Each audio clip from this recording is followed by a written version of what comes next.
అందరికీ నమస్తే. మీరు చూస్తున్నది నిరుద్యోగి న్యూస్. నేను మీ రామ్ అశోక్.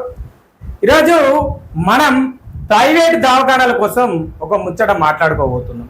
మరి ఏంది ఆ ప్రైవేట్ దవాఖానాల ముచ్చట ఏంది, మరి ఎట్లా ఉంది పెద్దపల్లి జిల్లాల ప్రైవేట్ దవాఖానాల పరిస్థితి చూద్దాం. ప్రైవేట్ దవాఖానాల నిర్వహణ పైన అధికారుల నిఘా ఎక్కడ పోయిందో అర్థమైతలేదు. నిజంగానే ప్రజలారా, ప్రైవేట్ దవాఖానాల పైన నిర్వహణ పైన అధికారుల యంత్రాంగము ఏడ నిద్రపోతుందో, మరి ఎక్కడ నిద్రపోతుందో మనకైతే ఇంకా అర్థం కాలే.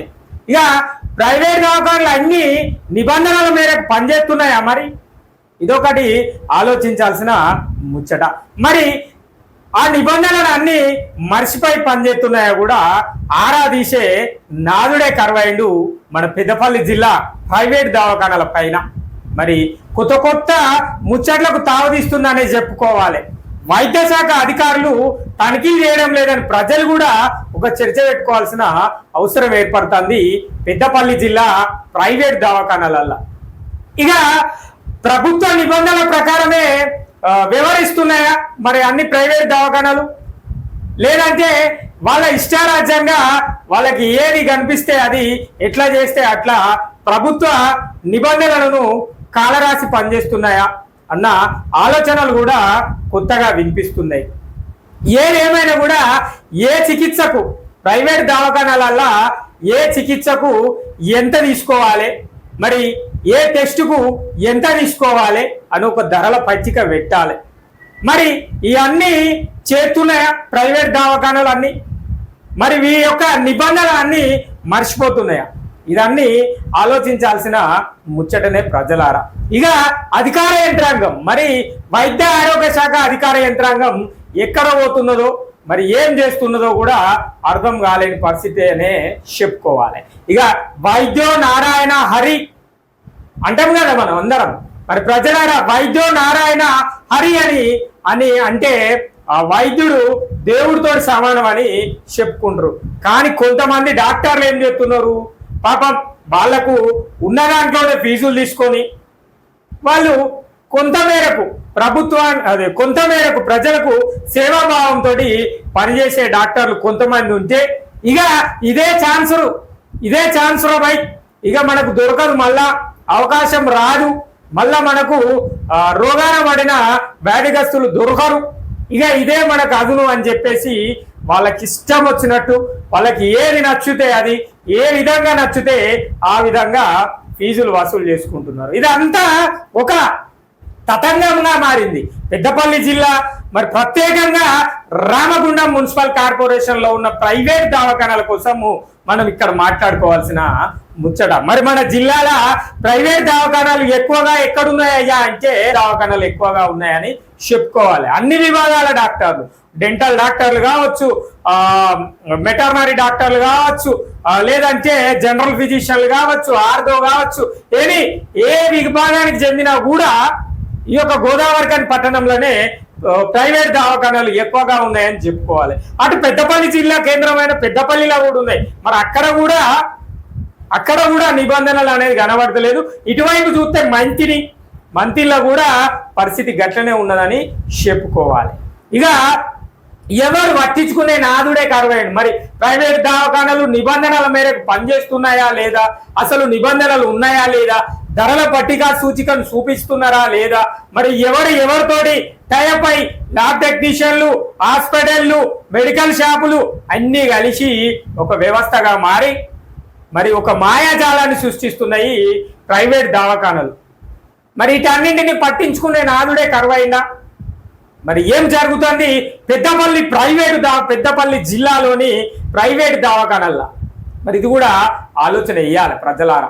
ఇక ప్రైవేట్ ఆసుపత్రి నిర్వహించాలంటే ప్రభుత్వ నిబంధనలు తప్పనిసరిగా పాటించాల్సిన అవసరం ఎంతైనా ఉంటుంది.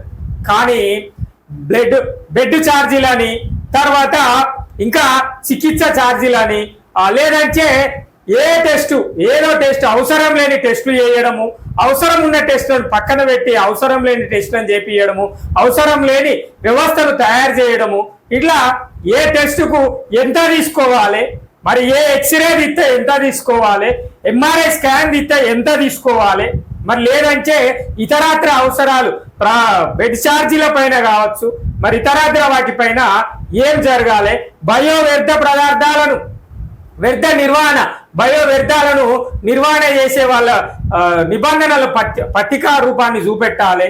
లేదంటే ప్రైవేట్ దవాఖానాలకు వచ్చే వైద్యుల యొక్క రికార్డులను ప్రభుత్వానికి అందియాలి. మరి ఇవన్నీ గోదావరిఖని పట్టణంలో ఉన్న ప్రైవేట్ దవాఖానాలు చేస్తున్నాయా?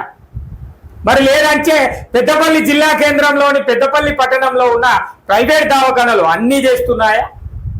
లేదంటే మంత్రి పట్టణంలో ఉన్న ప్రైవేట్ దవాఖానాలు అన్నీ చేస్తున్నాయా? మరి అన్ని దవాఖానాలు నిబంధనలను పాటిస్తున్నాయా? ఇవన్నీ ఆలోచన చేసుకోవాలి ప్రజలారా. ఇక ఇంకో ముచ్చట మాట్లాడుకుంటే, ఒక వ్యక్తి ఒక దవాఖానకు పోతే ఆయనకు వచ్చిన జ్వరానికి 2 లేదా 3 రోజులు ఆ హాస్పిటల్లో బెడ్ పైన ఉంచేసుకొని 10 నుంచి 40,000, 50,000, 60,000 ఏంది అది ఫీజులు? మరి ఆ ధరల పట్టిక, బెడ్ ఛార్జీ ధరల పట్టిక, లేదంటే ఆయనకు మీరు ఇస్తున్న ఫుడ్ క్వాంటిటీ ద్వారా వివరాలు, లేదంటే ఇతరత్ర అవసరాల పట్టికలను ఎక్కడన్నా ఏ ప్రైవేట్ దవాఖానాలల్లా కనబడుతున్నాయా? మరి ఏం జరుగుతుంది? ఈ యొక్క పెద్దపల్లి జిల్లా వైద్య ఆరోగ్య శాఖ నిద్రపోతున్నదా? నిజంగా ఏం జరుగుతుందో కూడా అర్థమైతే లేదు. అసలే సామాన్య ప్రజలు ఎట్లా ఉంటారంటే, ప్రభుత్వ దవాఖానకు పోతే అరకొర వసతులే ఉంటాయి. మరి మనం తొందరగా నయం కావాలి, మన యొక్క ఆరోగ్య పరిస్థితి, మరి కుటుంబాన్ని అంతా చక్కదిద్దేటోళ్ళు, లేదంటే పిల్లలకు వచ్చినా కూడా కుటుంబ పరిస్థితి అంతా ఆగమైపోతుంది అని చెప్పేసి ప్రైవేట్ దవాఖానకు పోతే ఇగో ఈ కథ చేస్తున్నారు. వైద్యో నారాయణ హరి అనేది ముచ్చట పెట్టుకొని వైద్యో నారాయణ ధనం అనే ముచ్చటను గుర్తు పెట్టుకోవాల్సిన పరిస్థితి ఏర్పడుతుంది. నిజంగా గోదావరిఖని పట్టణంలో, ఇక పెద్దపల్లి జిల్లాలో జిల్లా కేంద్రంలో కూడా గదే పరిస్థితి ఉన్నది అని మనకు పూర్తి స్థాయిగా సమాచారం ఉంది కాబట్టి మనం మాట్లాడుతున్నాం. ఇక మరి పోయిన వాళ్ళ రికార్డులు ఎవరు చూపెడుతున్నారు, ఎక్కడ రాసి చూపెడుతున్నారు రికార్డులు? మరి అత్యవసరంగా అర్ధరాత్రి సమయంలో ఎవరైనా పేషెంట్లు అక్కడికి పోతే మరి ఇక వాళ్ళ దగ్గర దండుకునేది చెప్పలేని లెక్క. మరి పల్లె నుంచి కావచ్చు, పట్టణాల నుంచి కావచ్చు, మరి వైద్యం కోసం రోగాన బారిన పడిన వ్యాధిగ్రస్తులు వస్తే ఇగో ఈ విధంగా చెయ్యడం.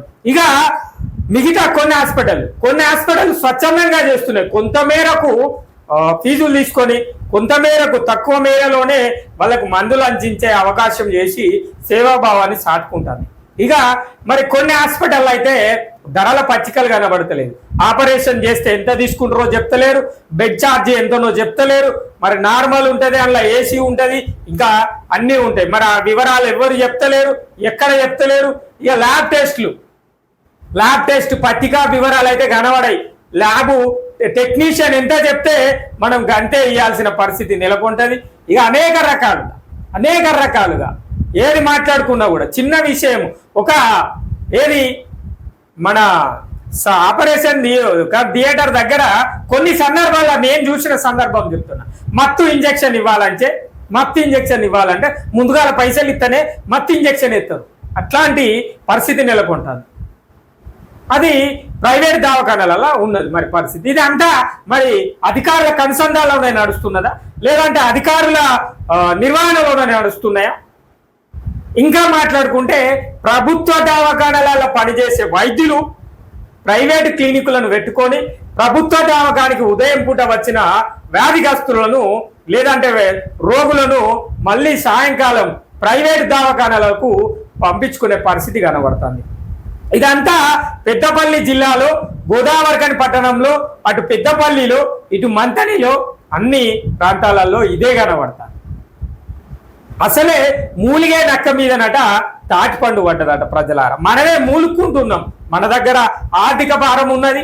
మరి అదే విధంగా అకాల వర్షాలు, వర్షాకాల సీజను, మరి ఈ సీజనల్ వేళ అనేక రకాల వ్యాధులు వస్తూ ఉంటాయి. టైఫాయిడ్ కావచ్చు, సీజనల్ వ్యాధులు కావచ్చు, లేదంటే వైరల్ ఫీవర్ కావచ్చు, డెంగ్యూ కావచ్చు, మలేరియా లాంటి వ్యాధులు అనేకంగా వస్తాయి. మరి మనమే మూలుగుతున్నాం. మన పైన తాటి పండు వేసినట్టు ఉన్నది. మనం ఏదైనా ప్రైవేట్ దవాఖానకు పోతే పరిస్థితి ఇంత తడిసి మోపెడు మన మీద మోసి మనల్ని పంపిస్తున్నారు. ఇది ఈ యొక్క సీజనల్ వ్యాధులు వచ్చే వేళనే ఈ యొక్క ప్రైవేట్ దవాఖానల్లో జరిగే పరిస్థితి ఎట్లున్నదా అంటే బిల్లుల మీద మంచి నజరు పెట్టిర్రు. ఇక ఎవరు అడిగేటోళ్ళు లేరు, ఎవరు వచ్చేటోళ్ళు లేరు. ఏం జరిగినా ఏది జరిగినా కూడా చెప్పుకునే పరిస్థితి అయితే మరి వ్యాధిగ్రస్తులకు ఉండదు. ఇదంతా కనిపిస్తున్న సమయాన ఈ ప్రైవేట్ దవాఖానాలలో ఉన్న వైద్యులు కావచ్చు, మరి ప్రైవేట్ దవాఖానాల నిర్వాహకులు కావచ్చు, లేదంటే ఇక ఎవరైనా కావచ్చు, మరి లేదంటే గవర్నమెంట్ దవాఖానాలో పనిచేసే డాక్టర్లు, సాయంత్రం క్లినిక్లలో పనిచేసే వ్యవస్థలు కావచ్చు, ఏది ఏమైనా కూడా అధిక ఫీజులు వసూళ్లు అనేది ఖచ్చితంగా కనబడుతున్నది. ప్రస్తుతం సీజనల్ వ్యాధులు వస్తున్న సమయం ఇది. మరి ఇంటికొకరు మంచాన పడుతున్నారు. మరి మంచాన పడుతున్నారన్న విషయము కనిపిస్తున్నది. మనం రోజు టీవీలలో పేపర్లలో చూస్తున్నాం. ప్రభుత్వ దవాఖానాలలో భారీ లైన్లు క్యూ ఉన్నది. మరి ఈ రోజు 1000 మంది వ్యాధిగ్రస్తులు వచ్చిర్రు, 700 మంది వచ్చిర్రు అని చెప్పేసి మనము వార్తాపత్రికలలో ఛానళ్ళలో చూస్తున్న సమయాలు కనబడుతున్నాయి. ఎక్కడెక్కడో నుంచి ఏది గోదావరిఖని పట్టణంలో మెడికల్ కాలేజ్ అయిన కాడ నుంచి మొదలు పెడితే అటు మంచిర్యాల జిల్లాకు అంటే మన పెద్దపల్లి జిల్లాకు దగ్గరున్న మంచిర్యాల జిల్లా గ్రామస్తులు కావచ్చు, మన పెద్దపల్లి జిల్లా గ్రామస్తులు కావచ్చు, లేదంటే భూపాలపల్లి జిల్లా నుంచి కావచ్చు, అనేక సుదీర ప్రాంతాల నుంచి ఇక్కడ ఒక మెడికల్ కాలేజ్ ఏర్పడింది గోదావరిఖని పట్టణంలో అని చెప్పేసి ఇక్కడికి వస్తున్నారు. ఇక్కడికి వచ్చిన సమయం తర్వాత ప్రభుత్వ దవాఖానాలలో అరకొర వసతులు కనబడేసరికి సరే ఏదో ఒకటి ప్రైవేట్ దవాఖానాలు అయితే చూపెడదామని చెప్పేసి పల్లె నుంచి పట్టణానికి వస్తే ఇగో ఇక్కడ జరిగే పరిస్థితి ఇట్లా ఉంటుంది. ఇక ఇంటికొకరు మంచాన పట్టిన ముచ్చట కనబడుతుంది. అనేక రకాల వ్యాధులతో బాధపడుతున్నారు. అటు వైరల్ ఫీవర్స్ కావచ్చు, డెంగ్యూలు కావచ్చు, మలేరియా కావచ్చు, టైఫాయిడ్ కావచ్చు, ఏదేమైనా కూడా మరి ఇంతగానో పరిస్థితులలో ఉన్నా కూడా వాళ్ళు చేసే పని అయితే వాళ్ళు చేస్తున్నారు. పట్టించుకునే పరిస్థితి కనబడు లేదు. పేషెంట్ పోతే ఇక పైసల కట్టలు తప్ప, పైసల నోట్లు తప్ప మరి ఆ వ్యాధిని తగ్గించే ప్రయత్నం అయితే ఎక్కడ కనబడతలేదు. ఒక్కొక్కరు ఒక్కొక్క వ్యవస్థ. ఒకరు దవాఖానా లోపలికి పోతే ల్యాబ్ టెక్నీషియన్ల కథ వేరే, ఎంఆర్ఐ స్కాన్ల కథ వేరే, అంటే అనేక రకాలుగా ఇలా ఆ సర్జరీకి సంబంధించిన వ్యాధిగ్రస్తులు ఉంటారు, నార్మల్ వ్యాధిగ్రస్తులు ఉంటారు. కాబట్టి ఎవరైనా కూడా ఏది జరిగినా కూడా ఎట్లా జరిగినా కూడా పూర్తి స్థాయిలో ఇదే జరుగుతుంది. ధరల పచ్చిక కనబడది. ల్యాబ్ టెక్నీషియన్లు నచ్చినట్టు తీసుకుంటారు. ఎంఆర్ఐ స్కాన్లకు పోతే వాళ్ళకి నచ్చినట్టు వాళ్ళు చేస్తారు. ఇక డాక్టర్ల దగ్గరికి పోతే ఇంకొక రకంగా ఉంటుంది. మెడికల్ షాపుల ఆ హాస్పిటల్కి సంబంధించిన మెడికల్ షాపులు, నేను బయట మెడికల్ షాపుల గురించి చెప్తలేను. మళ్ళా ఇలా ఆ హాస్పిటల్కి సంబంధించిన మెడికల్ షాపులకు పోతే అదొక రకమైన కథ. మరి అందులో జెనరిక్ టాబ్లెట్లు, జెనరిక్ల టాబ్లెట్లు ఎంతకు వస్తాయి, జెనరిక్ టాబ్లెట్లు ఏ మేరకు వస్తాయి, మరి దాని మీద ఉన్న ఎంఆర్పి రేట్లు అధికంగా కనబడతాయి. ఆ అధిక రేట్లకే ఇవ్వడం, ఇదంతా చూస్తే ఒక నిజంగా పెద్దపల్లి జిల్లాల ఆరోగ్య శాఖ నిద్రపోతుందనే చెప్పుకునే పరిస్థితి కనబడుతుంది. మనమేదో సామాన్యులు ఎట్లా ఉండరు, కూలీ నాలి పని చేసుకొని తొందరగా తక్కువైతే అంటే ఆయనకు వ్యాధి కనుక తొందరగా తగ్గిపోతే మళ్ళీ ఏదో ఒక పనికి పోయి ఆయన కుటుంబ పోషణ జరిపించుకునే ప్రయత్నం చేస్తారు. మరి అట్లాంటి సమయంలో ప్రైవేట్ దవాఖానాలను ఆశ్రయించాల్సి వస్తుంది. ఇదంతా ఆలోచన చేస్తే ఇగో మన ప్రజలారా ప్రభుత్వ దవాఖానాలు ప్రైవేట్ దవాఖానాల పరిస్థితి గిట్లా మారిపోయి ఇంతగానం పరిస్థితులలో కూడా మరి మనల్ని ఇటు సీజనల్ వ్యాధుల సమయంలో లేదంటే ఆర్థిక పరిస్థితుల ఆర్థిక భారం మోస్తున్న సమయంలో మనల్ని ఏది దోచుక తినడమే ప్రైవేట్ దవాఖానాలకు ఒక పనిగా మారిపోయింది. ఇదంతా ఎవరు చేయాలి, ఇదంతా వీటి మీద ఎవరు నిఘా పెట్టాలి? ప్రభుత్వ వైద్య ఆరోగ్య శాఖ వాళ్ళు మరి వాటి మీద నిఘా పెట్టాలి. మరి ఎక్కడ నిఘా పెడతారు? మీరెక్కడన్నా నిజంగా ప్రజలారా మీకెక్కడన్నా ప్రైవేట్ దవాఖానాల పైన ప్రభుత్వ వైద్య ఆరోగ్య శాఖ అధికారులు వచ్చి ప్రైవేట్ దవాఖానాలు తనిఖీలు చేసిన దాఖలాలు ఎక్కడన్నా కనబడుతున్నాయా? చూడు, కనబడు. ఏమైనా ఓన్లీ ఒక వ్యవస్థ ఏది ఆర్ఎంపీ వ్యవస్థ పైన లేదంటే మెడికల్ షాప్ల వ్యవస్థ పైన కుటీర ఆరోగ్య శాఖల పైన తప్ప ఆపరేషన్ లేదంటే మల్టీ సూపర్ స్పెషాలిటీ దవాఖానాల పైన ఎక్కడైనా ప్రైవేట్ దవాఖానాల ఏది ఈ యొక్క తనిఖీలు జరిగే వ్యవస్థ కనబడుతుందా ప్రజలారా? ఇది మనకు ఉండే వ్యవస్థ.